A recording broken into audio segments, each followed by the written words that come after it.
PlayStation Network is working and providing just that combination of gameplay and community that is defining the future of this industry. Now this brings us to PlayStation Home. I absolutely assure you that when PlayStation Home is publicly available through our expanded beta program, your patience will be more than rewarded.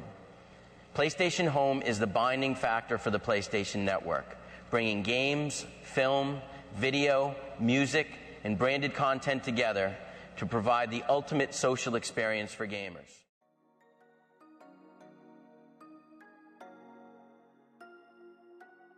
The early PS3 era was an odd time for Sony. Coming off the near total domination of the PS2 era, Sony was for a long time the biggest fish in the pond, with the PS2 being leaps and bounds ahead of its competition, both in terms of the nearly unfathomable number of exclusives and titles, including industry giants like Final Fantasy, Metal Gear Solid, Kingdom Hearts and Tekken. Not to mention Sony's own first-party titles such as SOCOM, Jak and Daxter, Ratchet & Clank and endless more. Sony was so far ahead of anything around them that they felt unstoppable going into the next generation, and unknowing to them, a much bigger pond. With Microsoft's Xbox 360 coming out just ahead of Sony's PS3, and the advent of online PC gaming, the world got a new taste for a more online-focused gaming experience. The game had changed, and Sony hoping to skate by on just its name alone wasn't going to cut it. And when the PS3 launched in 2007, with a significantly higher price point than its competition, and more damningly, a much more lacking online experience, Sony entered the most difficult period of its revered history, as it was no longer the biggest fish in the pond. Thus came the early PS3 era, a weird time of experimentation and change at Sony, as they set out to try and regain their assertion of the gaming landscape. Despite being seen as one of the weakest times in the PlayStation brand's history, the early PS3 era brought out some of my favourite memories and experiences of the PlayStation lifecycle. And no product best sums up this era of new ventures and uncertainty than Sony's virtual social space, PlayStation Home. Throughout its life, PlayStation Home had one of the weirdest and most fun timelines I've seen in a first-party product. It was at times horrible, a lot of times bizarre, and other times borderline unplayable. And yet it was truly unique, special, and forward-thinking in ways no other big console first-party product has ever been. Despite its rocky life, many false starts, and other issues, PlayStation Home captured the spirit of the PS3 era of PlayStation unlike anything else, and delivered an experience I haven't had since. Throughout this video, we will discuss PlayStation Home's origins, divided vision, and what made it special, and in the end what made it fail, and find out why, 3 years on, I still miss PlayStation Home.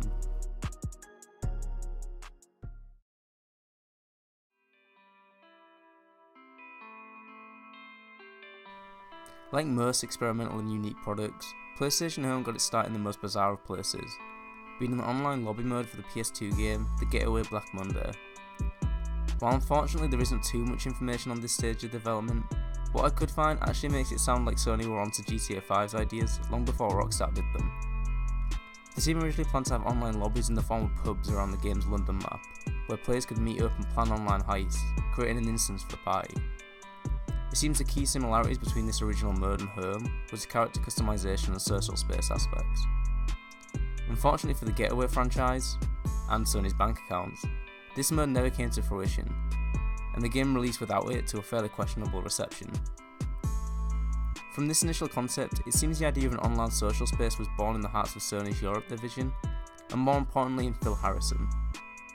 With Harrison looking beyond the concept of just creating a lobby for one game, but for all games, saying, imagine if we could do this with all our games. So you could plan your racing strategy, your first person shooter strategy, so on. This idea of Home being the space between games was the cornerstone behind Phil's and PlayStation Home's vision, and it's something I'll come back to later in the video. As you'll see throughout this, Phil was both the heart of how PlayStation Home came to be, and a big reason why the project eventually failed in the end. It became his baby in the following years, and he was almost single-handedly responsible for getting the project going and securing its funding.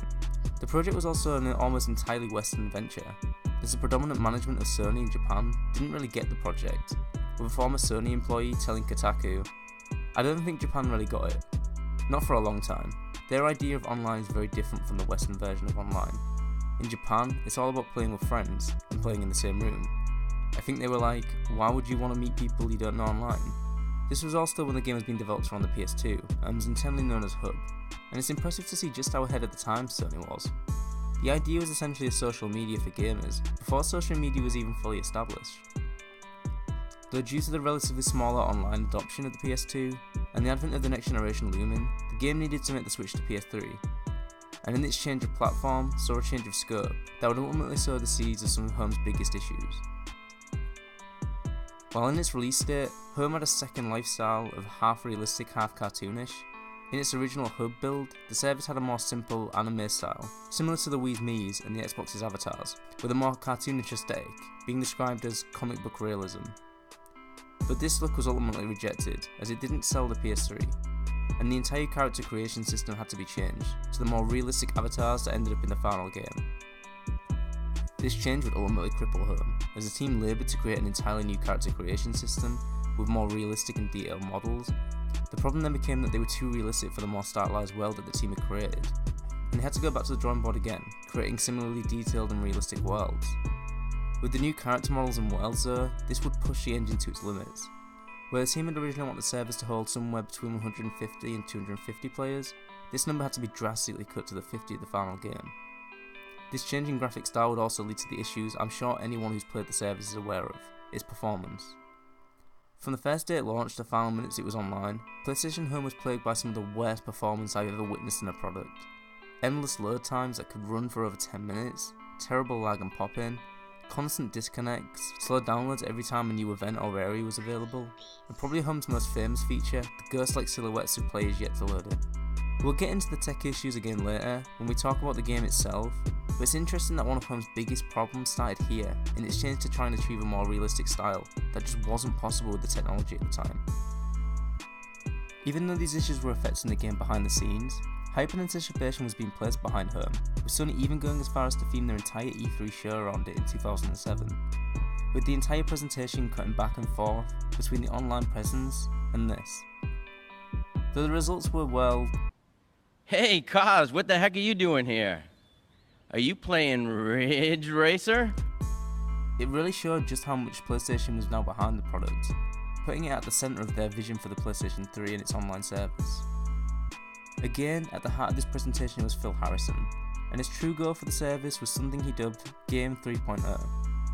As the presentation plays out, we see Phil push the idea of Home being the gateway between all your different PlayStation 3 games and services. In its early years, they were really behind the idea of Home being the lobby you'd return to and boot out of as you played your games and services, sort of like taking the avatars and Mii's of PlayStation's rival consoles and pushing it a step further. This idea of a sort of interactive lobby was what drove the entire project, and it makes sense when you look at the PlayStation's menus and avatars compared to its competition. It lacks the personality and customization that Xbox Live and the Wii had, so it makes sense that Home was supposed to be that aspect of Sony's online experience. The entire presentation showed just how integral PlayStation Home was to the vision of PlayStation back in 2007. They were really behind the idea of an online virtual space that players would inhabit between games. Throughout the presentation, we see the team launching into games through the service, and this, unfortunately, is really the closest we ever got to Phil Harrison's true Game 3.0 vision for the service.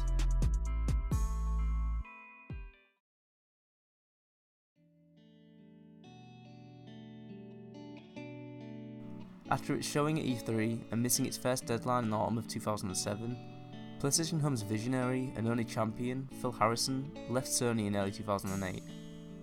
Though the story and life of PlayStation Home would carry on long after Harrison's departure, this event would cause the rift that would eventually end Home nearly 7 years later on. As was mentioned earlier, Phil was the true visionary and forefather behind the entire project and what it was supposed to be. So when Phil left the project, his vision and goal for Home went along with him. Home's father had essentially left the project, and it was now left with a foster family and the Sony executives who never truly understood it, with Home business manager Daniel Hill saying, "With Phil Harrison leaving, it lost momentum, and the management team at Sony Computer Entertainment certainly didn't seem to understand where it could go. There was no one internally to champion it anymore." While the project would continue on under various new directors and executives, the vision and future that was originally held for Home was now dead. Game 3.0, the original driving force behind the entirety of Home's ethos, would never see the light of day in the way it was envisioned. With each subsequent new director that took the quickly wearing reins of the project, the direction and goal for it changed and got confused. The first director brought on, Oscar Clark, said of the project before launch, "They were going for launch, and basically, they didn't have a product as far as I was concerned. there were some fundamental pieces that just didn't work as an idea. Losing its key architect, struggling to find a new direction, and now under scrutiny from the Sony executives, all in the same year it was expected to release, left home with a disaster of a launch. Initially slated for a spring release, the project was again delayed, until finally, after years of changing hands, confusion, and troubled development, PlayStation Home released into open beta on the 11th of December, a state it would remain in permanently. When Home's open beta started in late 2008, it wouldn't be unfair to say the service felt like the shell of its original idea. Connection lag issues ran rampant as the overly detailed character models and areas pushed the Sony Online architecture to breaking point. Load screens were a common sight, as the game had them thrown between every couple square feet of its handful of uninteresting spaces. In its early days, Home's areas and designs could be best compared to open showrooms or architecture renders. Everything had a very monochrome, clean sheen to the point of eeriness. The small harbour apartment we all start in, the plaza, the theatre, and the shopping mall all had this bizarre utopia vibe. Sort of like that moment in a sci-fi film where everything is too perfect to be real. This wasn't really helped by the fact that you mostly saw the ghostly silhouettes of unloaded players, more often than you actually saw character models. To a degree, Home met its goal of trying to be an online lobby, in the sense that it felt like a waiting room. Unfortunately, any of its ambition beyond that point fell apart in the cold light of release. The ability to play music and videos in your virtual home fell through due to legal issues. The anticipated trophy room feature that would give players commemorative statues for their PS3 trophies similarly went when Sony found developers didn't want to spend extra resources creating 3D models for their service. Shocker. And most damaging, the launch into games feature, the one the entire Game 3.0 design was built upon, only worked for a select few titles. All the original promise and ambition for Home were basically absent when it initially launched, and what was left was a buggy and laggy waiting room of unloaded ghosts in lifeless showrooms. As if all this wasn't bad enough for the service, as it was no longer getting a free bar due to its connections at the top, Home's team now had to prove that Home could survive as a commercial product, with Daniel Hill again commenting, so it suddenly changed hands and went from being this amorphous big platform lump over here to actually having a reason for being and having profit and loss accountability. We had to account for where all this money was being ploughed into. After Phil left, there was no one to champion that up the chain, and because it had gone from being a tech initiative to now a commercial issue, the guys at the top of the commercial tree didn't seem to understand what it was, and didn't seem keen to promote it. So now Home had the awkward job of not only trying to prove its existence to players, but to its own creators to turn a profit. What could have been the final nail in the incredibly shallow grave of Home ended up actually being the saving grace of the service, and that saving grace came in the form of all things, advertising.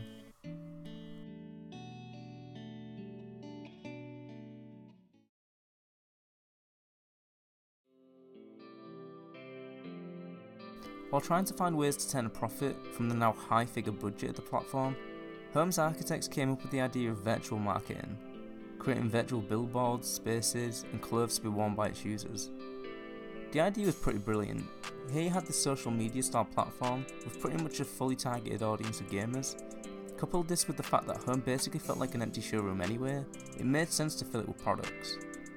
Unfortunately for Home, many gaming publishers didn't see it this way, with a Eurogamer interview saying, if you walked into Activision or THQ as they were, and all the other big boys too, they didn't see the value of spending marketing money in Home, when that meant taking away money from spending on a fee for advertising campaign on television at 8 o'clock in the evening. Luckily others did, and the service got its first big break with Red Bull, who surprisingly were the first to really get the idea of what Home were going for. We showed Red Bull what Home was, and what the potential was for people to interact with their brand and with others. They seem to have got it straight away. They immediately ploughed quite a lot of cash and resources into helping us build the Red Bull Island. And so the first of Home's themed play areas was born, and the game's new direction and life started to take shape. See, while the idea of the service being commercialised and essentially being marketed to you while playing sounds like a negative, in the case of Home it ended up giving way to some of the best features. The themed areas gave life to Home's worlds in a way that the base areas never did. The Red Bull Island was this beautiful tropical island, complete with a flight simulator style minigame. Many classic areas opened up, such as the Loco Roco Island, a tropical getaway filled with the adorable little blob creatures, the Chinese New Year Festival, where players could celebrate the Chinese New Year, win prizes, and even watch the fireworks at specific times of the day, and a personal favourite of mine, the Siren Bloodcurse Haunted House. This one I seriously recommend you check out on YouTube, because as far as minigames go, this one is right up there.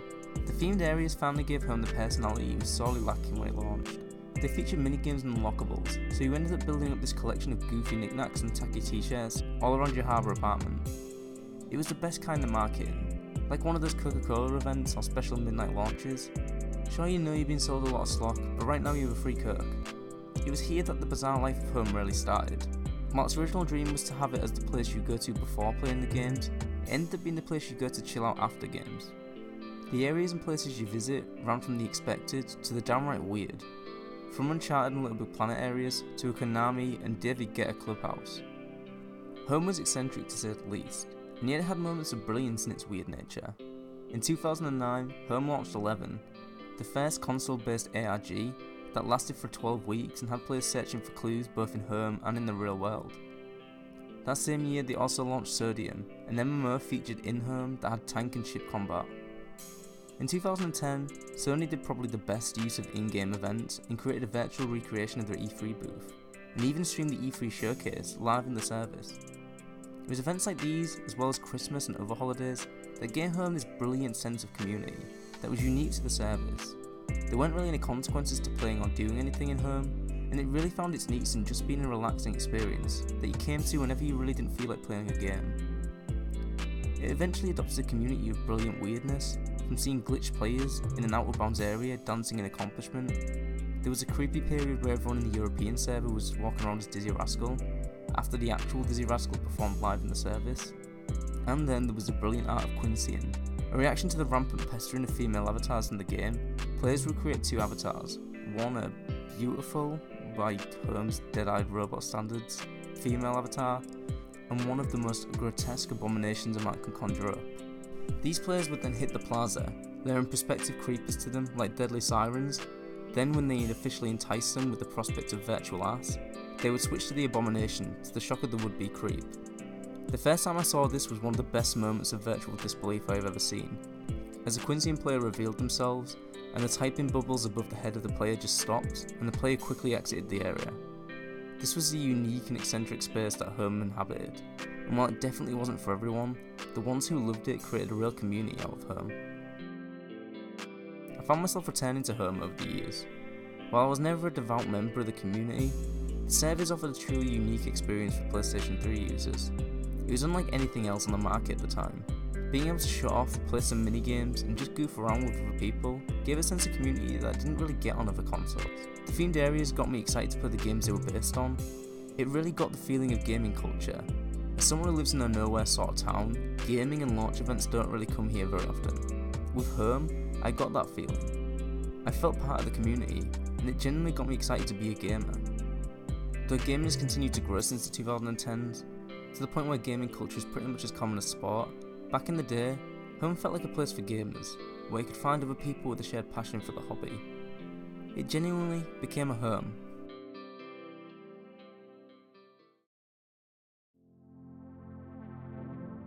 And so Home existed in this weird space, completely failing in its original goal and purpose, yet proving to be a bizarre niche success. The knee-jerk reaction given Home's eventual fate would lead many to believe it was a through-and-through commercial failure. In actuality, it seems Home became a commercial success. The community that gravitated towards it became considerable whales, people in free-to-play games who shell out the big dollars. And Home's in-game store of clothes, personal spaces and other accessories became a surprising success for its handful of developers. Though Sony would never release exact figures, Endreams, one of Home's foremost developers' CEOs, said of the platform, "People say that Home was a commercial failure, but we generated 7-figure revenue for several years from Home, and other studios did as well. Try telling me it wasn't successful." It was this ardent community that kept Home going as long as it did. While Sony's lack of faith was apparent in its early years, they still somewhat supported it, with the events and first-party support making its PlayStation identity apparent. But the small, loyal audience that the game attracted became more interested in the game as a second life experience than gaming social media, and this saw Home become more self-contained as a sort of digital high street than a gaming social media, leading to less gaming spaces and more "Everybody look at me, 'cause I'm sailing on a boat. The Diamond Beach Mansion private yacht. Purchase it in the first 10 days of release and get an exclusive item bundle. And as only such, in PlayStation Home." This audience change put Sony into a bizarre position, where the service was no longer as viable as a gaming social media, and its audience was no longer vast enough to be a successful marketing tool. It led to this position where Sony had no interest or want for it, and yet it made too much money to be cancelled. Unfortunately, these two factors would coalesce at the end of the game's life, with the PS4 officially unveiled a year earlier, and all talks of Home from Sony long gone before then. It was obvious that Home's future seemed doubtful. The service was announced to be shutting down in Japan and other Asian territories in August 2014, and that following September, it was announced that all regions of Home would be shutting down. Come November, all new content for the service was stopped, and in December, users would no longer be able to purchase goods from the store. Home's community took the final months to say goodbye to the service, revisiting old areas and meeting with online friends. Finally, early the following year, PlayStation Home was officially shut down on March 31st, 2015, ending not only an online platform, but an entire era of PlayStation history forever.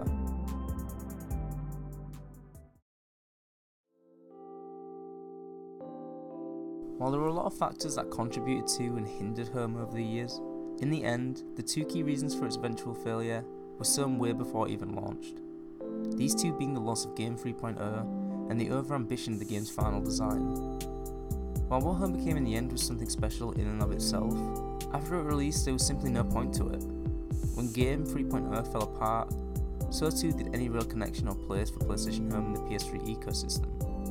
With no reason for average players to go to the service, and no integration for it to work between games, Home became segmented, an experience separate and apart from the rest of Sony's console. Even myself at the tender age of 14 only really happened upon Home when logging into the PlayStation Store and saying to a friend, "Hey, what's this weird icon under the sign in?" and being told something along the lines of, "Oh, it's this weird sort of online town thing, there isn't much to do in it." This was the exact opposite of its original idea, of having the service be the go-to of all PS3 functions.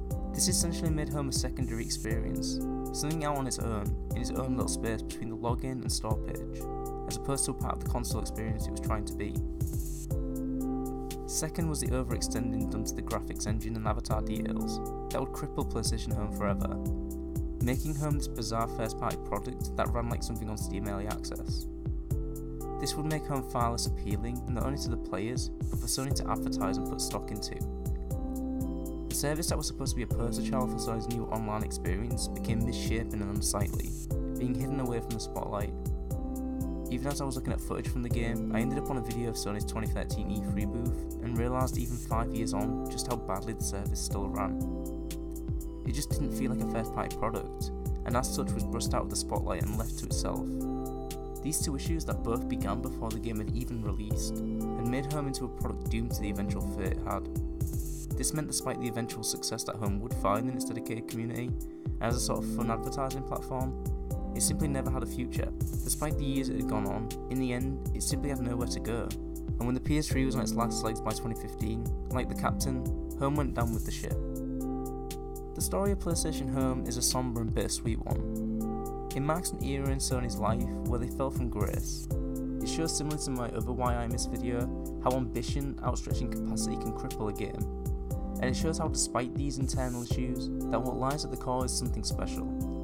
However, what Home represents for me is the beautifully weird and experimental time that was PlayStation during the PS3 era. Though many regard it as a fall from grace, the Dark Souls 2 before Bloodborne, the DMC 2 before DMC 3, PS3 was my era. The era when people complained that Sony had no exclusives, that I spent playing Uncharted and Resistance, where Sony got just as many of their ideas right as they got wrong, but at the core had charm and abundance. During this era I went to PlayStation Home and felt a part of the community when I watched trailers for upcoming games among other players, or wandered around a Hellghast-occupied plaza when Killzone 2 released. Seriously, they redecorated the entire plaza to be taken over by Hellghast. How cool is this? I felt like a part of the community, rather than just a player on a console. I felt like being on PlayStation was more than just a few exclusives. Sony wanted to make their online experiences more than what had came before. They wanted PlayStation to represent something more than just playing games. People made friends in Home. They found their online party for life. Some people even got married after meeting on the service. Home was about more than just an online service. It was about being a part of something more. It was about making your online space a home away from home. And that is why, 3 years later, I still miss PlayStation Home.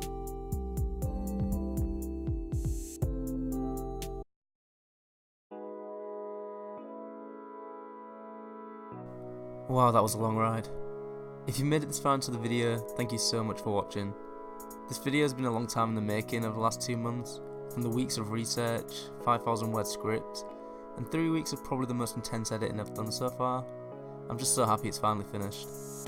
To all the new viewers who have subbed to this channel in the last 2 months, a huge thank you, and an apology for the radio silence.